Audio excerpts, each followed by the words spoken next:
મહાભારતના દર્શન છે। તમે દેવી ભાગવત કથા સાંભળો ને તો એમાંય પહેલા તો તમને મહાભારતના દર્શન થાય। એમ ભાગવતની અંદર પણ પહેલા મહાભારતની દર્શન કર્યા છે। હસ્તિનાપુરની અંદર શાંતનુ નામનો એક રાજા રાજ કરતો હતો અને આ શાંતનુ મહારાજ હતા ને સૃષ્ટિનો મહામાનવ કહેવાતો। હસ્તિનાપુરનું રાજ એવડું ચારે દિશામાં જય જયકાર થાય અને શાંતનુ મહારાજ ધર્મને અનુરાગી રાજા। એકવાર શું બન્યું કે શાંતનુ મહારાજ ઘોડા ઉપર બેસી અને પર્યટન કરવા માટે નીકળ્યા। ચાલતા ચાલતા ચાલતા એક નદી કિનારો આવ્યો અને આ નદી કિનારે એક કન્યા બેનો ઊભી હતી। રૂપના અંબા સ્વરૂપવાન।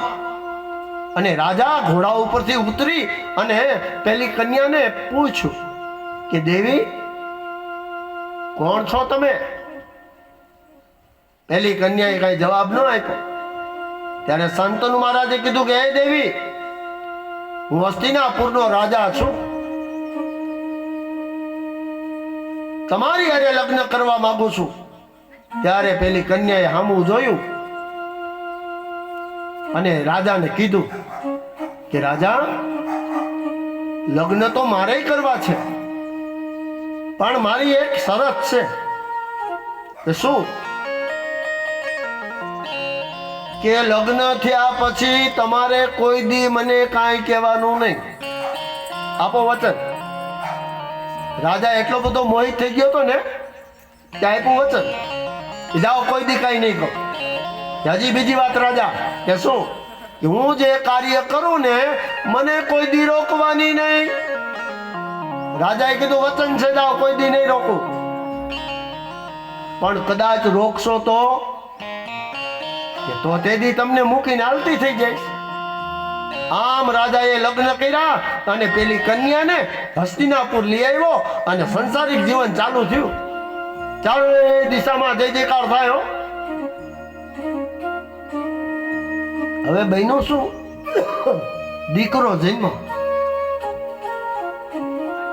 જન્મેલો દીકરો હાથમાં લઈ અને નદીમાં નાખી આવી। રાજાને ખબર પડી ત્યારે મારી દીકરી આ મારા ઘરે દીકરો જન્મો અને મારી પત્ની નદીમાં પધરાવ્યો, પણ બોલવાનું તો નથી, નકર તો મૂકીને વયા જાય।